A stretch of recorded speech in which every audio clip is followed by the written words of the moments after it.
to this, and let's talk a little bit about Raw, shall we? Yes, let's shall. The Raw, of course, after a pay-per-view that I'm sure people saw but didn't pay for, so not that there's anything new with that. But anyways, yeah, so we started off Raw with, Nexus coming to the ring with John Cena behind.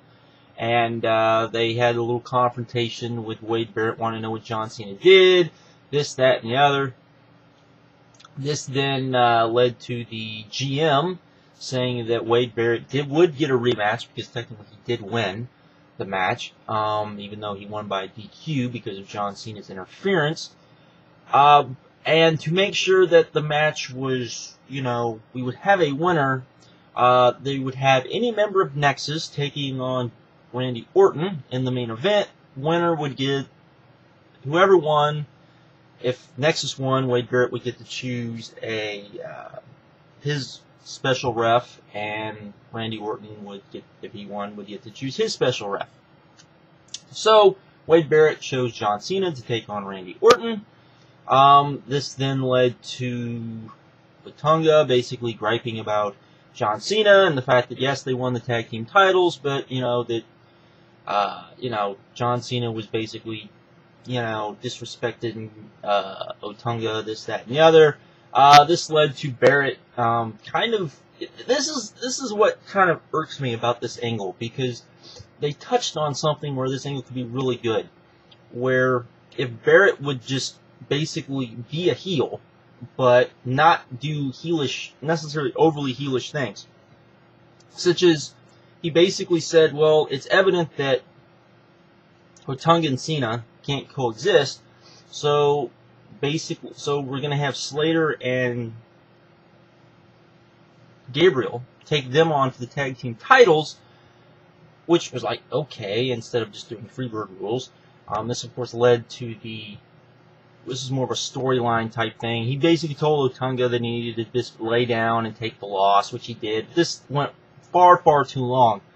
But the thing is that there are times where if Barrett wouldn't, like with John Cena, would basically be trying to use John Cena to have the WWE Universe see their side of things and not treat John Cena like he was basically their slave, and basically try to continually convince John Cena that, he really does need to be part of Nexus and this, that, and the other, kind of be, the devil's advocate to John Cena about, the crowd and this and that and the other. I think this would be really good. And also, Barrett missed an opportunity here, and this is me kind of nitpicking, but it was just kind of something I noticed. When the Raw GM, when Michael Cole basically said, that any member of Nexus could take on Randy Orton, there all of a sudden started being these Cena chants, Cena, Cena, Cena, and Barrett kind of looked around and then said, okay, I'll pick John Cena, instead of looking to the crowd and saying, you know what, I'm going to give the WWE Universe what they want, and point to John Cena and have it be John Cena. That would have been a little bit better, but, that's kind of nitpicking. But this opening segment went on way too long. It was sort of boring, especially the tag match part of it, because the Otunga Barrett stuff went on far, far too long, and it really dragged, and it was just kind of there, and we kind of got what it was, but it just wasn't very good. And, so we went to the commercial, came back, and then we got goodness. We got, I guess because they figured nobody ordered the pay-per-view, and probably few people watched the pay-per-view, and the fact that Daniel Bryan and Dolph Ziggler put on a really good match, that they would reward them by letting them put on a really, really good match on television for free for more people to see, to hopefully get both guys kind of over. They gave them a pretty long time. They gave them well over 10 minutes for a TV match. That's pretty good. They went out there, they did their thing, and it was pretty good. It was a lot of the same stuff of the match that we had last time, except we had one little extra little goodie. CM Punk came out and did commentary during this whole thing, which was very interesting because he was kind of ragging on Michael Cole about Daniel Bryan. Really weren't sure why CM Punk was out there. I guess we can leave that to our imaginations and then have our hopes and dreams dashed when those don't happen. When what we had in our imaginations was better. But anyways,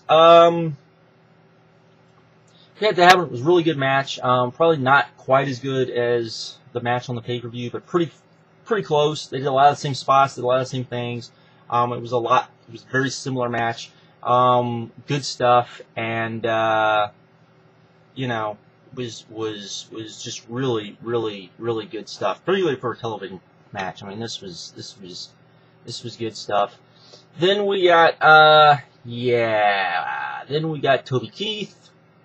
You know, Toby Keith talking to the Bellas, and we got, you know, Sheamus and Santino, and we would get Sheamus and Santino later tonight. Yay.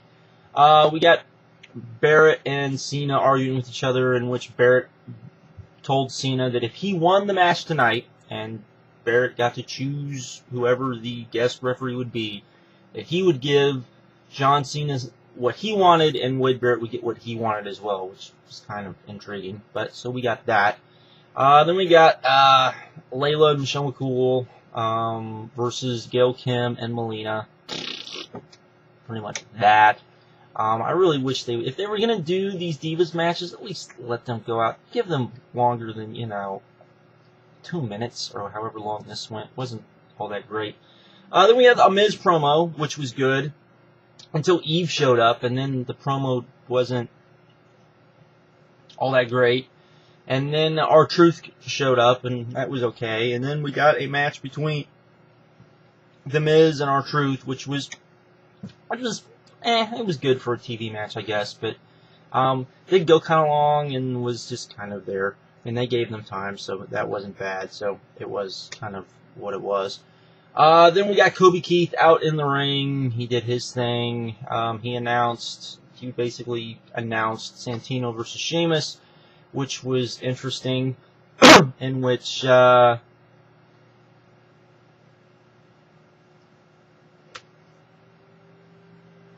was weird. I don't even know how to explain this.